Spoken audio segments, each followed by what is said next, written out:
อันยองฮาเซโยเรียนภาษาเกาหลีง่ายๆกับครูลูกเป็ดและคลิปนี้เรามาท่องจำเกี่ยวกับคำศัพท์ตำแหน่งที่ตั้งคือถนน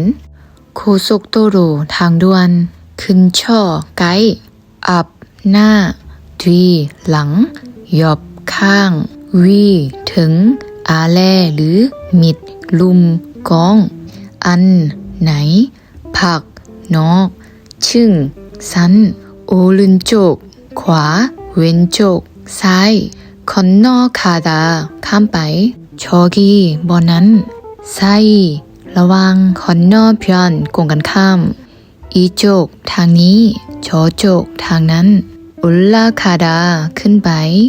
เนเรอคาดาลงไปดึลลอคาดาเข้าไปนาคาดาออกไปคอตตาย่าง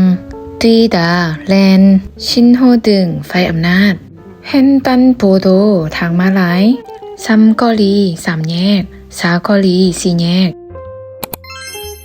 และถ้าทุกคนสามารถจดจำคำศัพท์เหล่านี้ได้ในคลิปต่อไปเราจึงจะไม่เรียนบทสนทนาเกี่ยวกับการระบุตำแหน่ง